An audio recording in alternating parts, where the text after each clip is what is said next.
Muchas gracias por haberme invitado a participar hoy aquí, compartir mis experiencias de la crisis humanitaria en las fronteras y muchas gracias también por darme la oportunidad de escuchar estos testimonios que son tan poderosos en la sesión de hoy. Para mí es un honor, es un placer estar hoy aquí.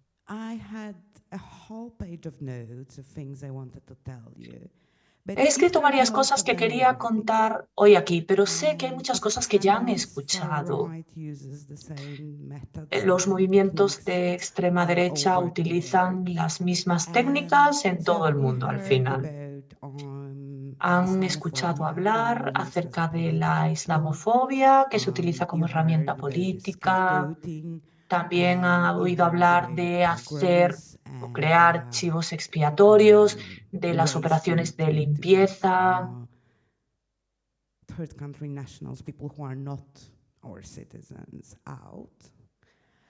Maneras de expulsar a personas que no son ciudadanos nacionales de un país.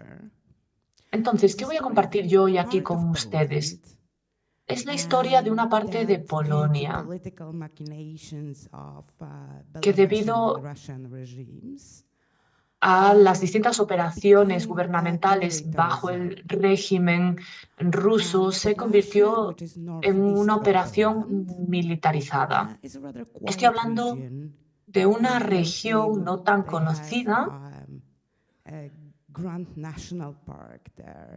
en donde hay un parque nacional,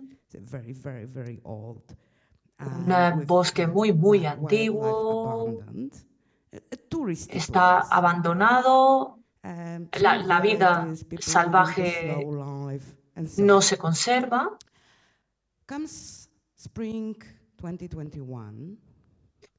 Y llega la primavera de 2021.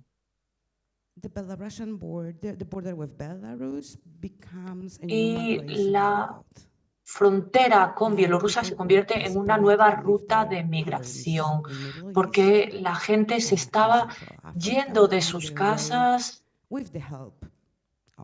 para poder llegar a Polonia con la ayuda de las autoridades bielorrusas. Entonces intentaban cruzar a Polonia para poder entrar en la Unión Europea. Lo que tendría que haber ocurrido aquí es que, bueno, fueron detenidos, pero se les dio la oportunidad de solicitar el asilo y estas solicitudes tendrían que tramitarse y si se aprueban, pues podrían entrar en el país. No es tan complicado, ¿verdad?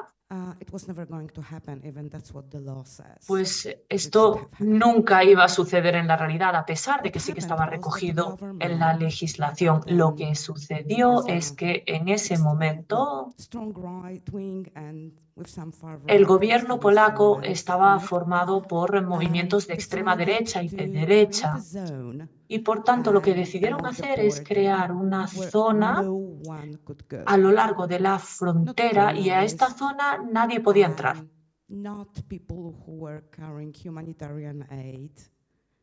Ni siquiera personas que llevaban ayuda humanitaria, nada. Si había habitantes en esa zona, pues tenían que pasar por puntos de verificación, puntos de control con hombres que contaban con armas de asalto, armas que se podían utilizar en cualquier momento. Por tanto,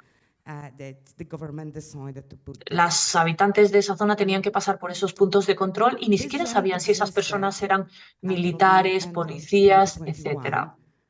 Esto empezó a ocurrir en 2021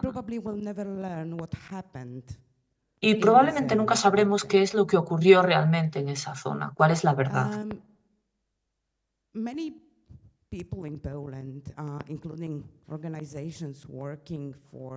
Hay mucha gente en Polonia y también organizaciones que luchan por mejorar la situación de los migrantes y solicitantes de asilo que se unen para intentar ayudar.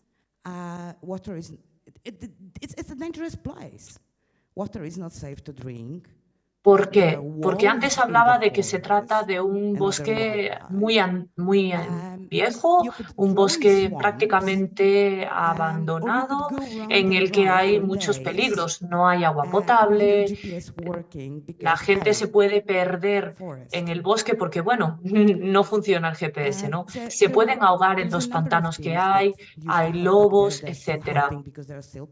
Y hay personas que todavía siguen ayudando a la gente que está en esas zonas.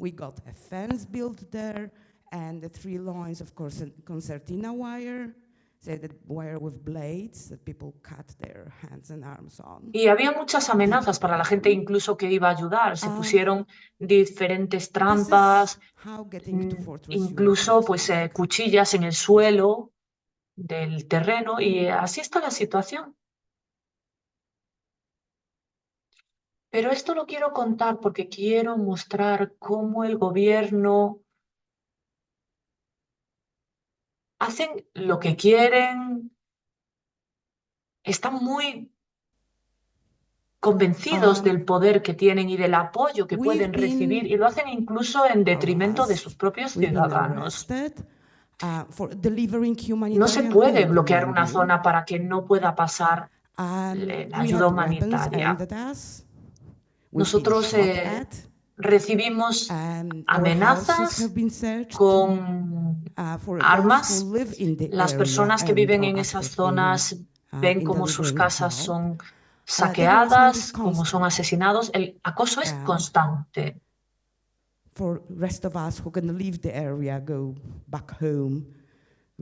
Para quienes vamos allí a ayudar, llegamos allí, ayudamos, nos vamos a casa, recargamos las pilas y volvemos, bien. Pero para quienes viven allí, pensemos en cómo se deben sentir cuando su propio país es su peor enemigo.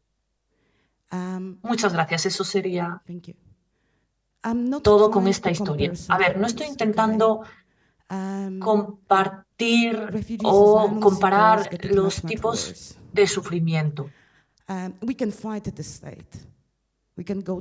Estoy intentando ver qué podemos hacer. Podemos proporcionar ayuda, podemos denunciar.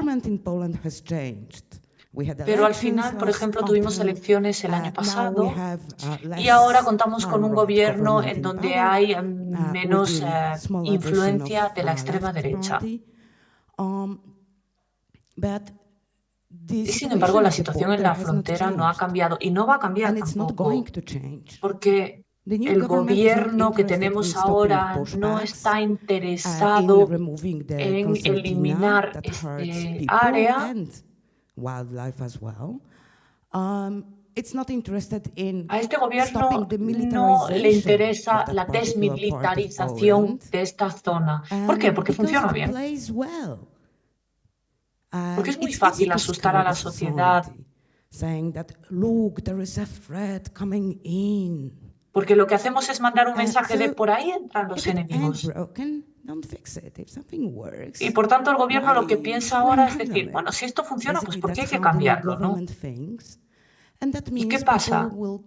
Que la gente va a seguir muriendo dentro de sus propias fronteras.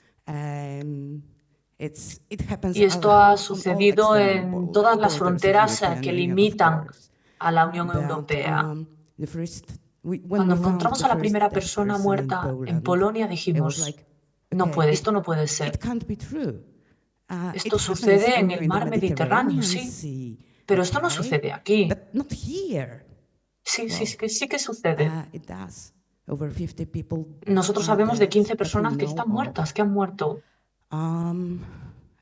Y muchas gracias por avisarme. Y todas esas muertes se me quedan. I don't see my own state that is supposed to be, all human rights and rule of law. Se me quedan en la mente porque lo que veo es que nuestro propio Estado está socavando los derechos de su propia población. Gracias. Y lo que sucede en las fronteras.